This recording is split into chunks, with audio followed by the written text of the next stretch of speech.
Yeah, like I was saying about my children, how God is seeing them through what God did to me by giving me wonderful children and their wonderful son-in-laws and daughter-in-law. I still talk about I took my Obioto and the Okechi. You know, when my mom died, they were staying with my mom there, my sister's children. At Okechi was 3 years when I took him, and Obioto Okechi was 3 months, 3 years when I took him, and Obioto was about 6 years. And when he left me, I was about 12 years. You know, I said later on, I said, you know, the girl was so good. When they were, as I took them, just like they are my sisters and brother, but I took like the cage, I took it as my own son, okay. But God, the first person I took, remember when I don't teach Abuja, I told you was my brother-in-law's son, Ihani, okay. So I stayed with him and. I was in the secondary school, and after, in the 5th year, it was when the mother they sent for him. He left. Unfortunately, he didn't take his school started. My was a wonderful boy, and I just like him. And then this kid, after that, because when I went up, I said I would be staying alone because I'll be staying with children. Let me stay like Igbo people that stay alone. But I found out that it wasn't easy. You eat food, some remaining, you throw it away. You cook food, some remaining, you throw it away. I said, but why can I be throwing food away when I have people who will eat it? Then it's when I decided to take it that time, my brother-in-law, and he wasn't doing well in the school. Then I have to take him at least where the educated people are. There's a way of encouraging and teaching him. We will be. Then after some years, in fact, to tell you, anytime we go home, he stay in my house. He stay. Doesn't even go to their place to stay. My brother-in-law, the senior, the one that's senior, my husband. Then before I took Obiota and Okechi, Okechi was 3 years, Obiota about around 6 years, 3 years Okechi, and Obiota about 6 years. And I was with them in the school, and wonderful children, and they were doing fine. But they have their own weak side, you know. That Obiota is bold, and you know, somebody come out to talk to anyhow, ready to challenge, and it's so hardworking. Okechi is hardworking, is pushful, but they have some qualities which I pray that God Almighty will remove. And that Obiota, when they started to follow other girls and started behaving the way I know I could not contend, then I have to send her to my sister, the Fupi, so that she would at least, as a fellow girl, to be able to let me monitor the boy. And then that instead of her to, maybe I will come one day, I find out I had followed, say somebody have other girls and they have gone somewhere, I can't find her. So instead of countering that, I have to send her to, when she was around 12 years anyway. Did you remember that's the time she could have been useful, maybe for message, maybe going to market or something for me. But then for her to be safe and for her character to, which I know I cannot condemn some of them, but she's so bold and a very hardworking child. And then it's Okechi that I'm still staying now. He's a hardworking boy, but there is one quality in him which I'm praying God to remove in him, which I don't know, which is so bad. I'm enduring it. That's, you know, that's God will help him and remove it in him and make him a good child, so that all my sweat in bringing them up will not be in vain. So that's how Abuja has been. And then at Abuja too, is where another blessing is that I've been serving my God from year of 10 years old. I was in the choir, like I told you, at my village, and in the secondary school, I was a chapel prefect and a prefect. God have been seeing me through, but then when I had the marriage and the childbearing, and you know, the hardship in it, made me set me back until later on. Remember I told you in Lagos we started a church, English church, because when we were going for Yoruba church, we lost our car, and then we weren't understanding. They allowed us to start my husband, my children, and the family. They started the Anglican church, in Anglican church at Lagos, and which before we left Yanipaja to Ebute Emeta, we had up to almost 200 and something people in the church, in the English section of it. So the blessing that then as we continued, my daughter was preaching, and we were in charge of choir and every other church, running around of the church activities. Then I was really trying. But when we left, we went to Abuja. It was when the lady calling came in, and I went for the training. In fact, I started with my husband, lay pastoral assistant training. In those days in the village, they called them lay readers. Lay readers only read the Bible in the church. But this one, lay pastoral assistant pastors, you do the same thing, more or less, maybe the administration side of it. Okay, you preach, you conduct service, you teach Bible. I mean, the roster is there that if your pastor conduct this week, next week you will, or the other pastoral assistant will, that sort of. So we went for a course. I went with my husband. Unfortunately, his sickness couldn't come. When he calls me, I will answer. When he calls me, I will answer. When he calls me, I will answer. I'll be somewhere walking for my God. I'll be somewhere walking. I'll be somewhere walking. I'll be somewhere walking for my God. I'll be somewhere walking. I'll be somewhere walking. I'll be somewhere walking for my God. So when the training came up, then I went in with my husband because he was interested too. I remember I told you we were running a church at Lagos before he was preaching. Back then, he wasn't a licensed lay reader back then, but he was a lay reader.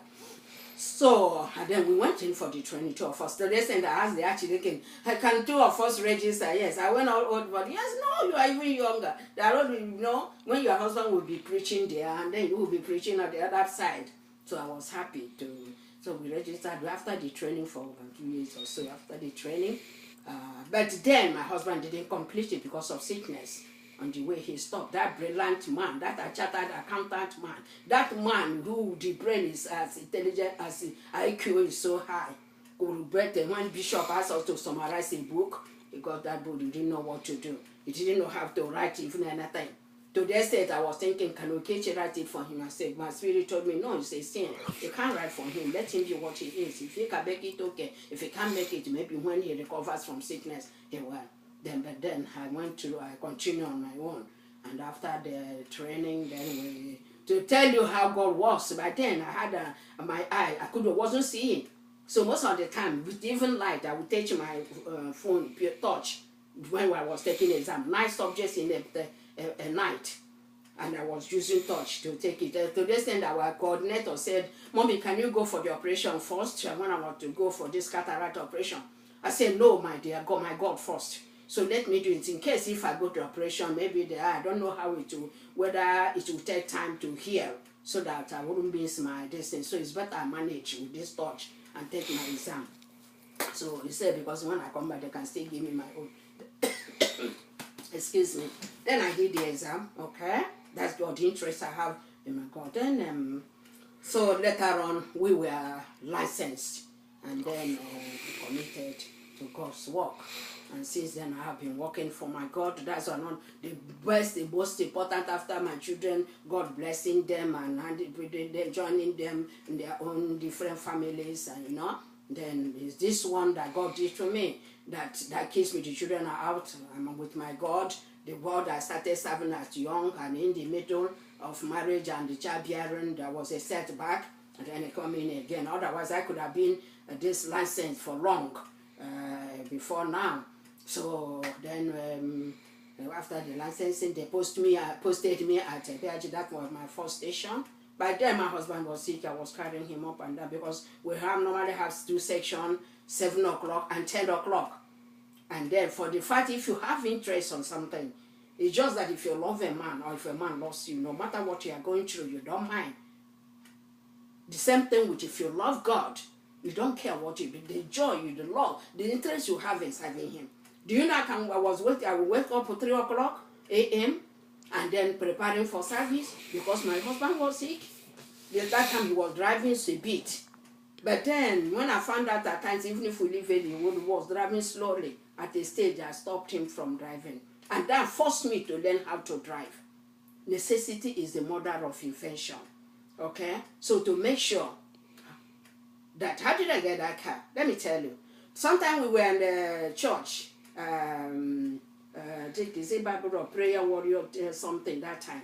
So we were conversing when we haven't started this thing. I told them I want God will give me a car, the one I will be serving them with. One of my friends, the pharmacist, said, "Hey, but mommy, daddy have a car." I said, "Yes, daddy have a car. But if as we are having this training, daddy will be posted to somewhere. He will go with a car. But then I need a car to come to work for my God on my own station. This is to I prophesy." Then when I came for Mungo for my daughter blessing, my first Mungo, you know in Iboland when you go they'll buy George, buy hentai and shoe for you. They gave me that money in hand. So when I reach, I didn't buy anything. I put it in my account. Then later on, I joined it with my little saving, and then got a car. So why I bought that car? Because my husband wasn't able to drive again. He wasn't remembering, and I wanted to carry him around, put him in presence of God anywhere I'm going, instead of leaving him at home. So I have to learn how to drive. Okay, so we bought that car. I call this God car because it's God's car. Because I prophesied that I would get a car, that God would give me a car that I will use in serving Him, and He gave me. Okay, so it helped me carry my husband up and down. Then the first place was Abiaji. We get up 3 o'clock. When I get up 3 o'clock, I go to my poultry with my brother. We feed the fowls, and then I'll come and prepare food. Make sure my husband eats by 5 o'clock. Okay. Because if it doesn't start 15 by then, it will be late. And then we'll have before 6 o'clock, we will leave for the church. Can you imagine? As early as 6, and then we will leave. And we'll get there at 6:30. I was carrying a sick man, okay, coming a bit far. I was always the first person in the church. To the first day, the Reverend Nuhu, he was surprised when he saw, "Hey, mommy, so early?" I said, "Yes, because it's 7 o'clock. And then you have to be there at least 30 minutes before the time. If you have to preach, if I did I'm preaching, you have to just look around what you are, get cool, settle down. It's not something you rush inside. If I'm conducting service, I have to go early. And when we were receiving training, that's what the bishop said. Make sure you go 30 minutes before the time to rearrange yourself. So by God saw me too. That's one of the best things God did for me. Okay? Upon that sick man I was carrying all the time. But still, I still have time for my God. And I still have time to learn that driving, to be carrying him around. Because if I don't carry him to church and he's at home, my mind will be at home. Okay? So then God did it for me. And then I continue walking there. So at a stage when we went for lay readers convention, okay? Every year ending there is a retreat. Then, so people complained. They said, everybody said their experience. When I say my experience where I went, they're full of love. Even the pastor, everybody loves me, the people, the congregation. It makes me happy. But the only thing that I have, having a sick husband, and then I have to, makes me to leave earlier. Get earlier, say earlier 3 to wake up to make sure I prepare him and prepare myself for the church. That's the only. But still, upon that, on getting there, I feel happy when I see people, mommy, and the reverend call me, mommy, and give one nickname you give me. So it makes me happy. And I still enjoy it upon the circumstances. Then so many people complain to him what mommy is passing through.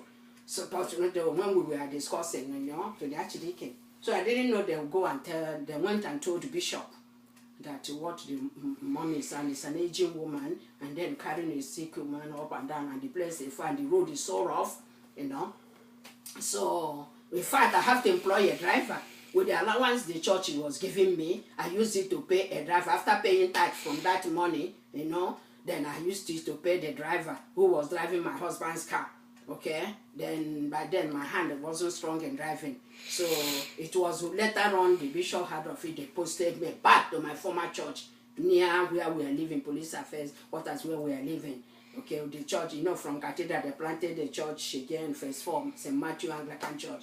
So it was there they posted me back. And from there, it was easy. Then I have to discharge the driver and then be driving myself, carrying my husband to the church. So that place, Abuja, has been a wonderful place for me, as is where it makes me serving this, my God, is something that gives me joy. It keeps me busy, and I can't know what I can do in this world without serving this my God, because He has never fed me. He gave me wonderful children. We gave them wonderful home, and gave me wonderful son-in-law, children-in-law, son-in-law, daughter-in-laws, and that kind of. He has been seeing me through. No, He has never fed me. He's a wonderful Father. So I promise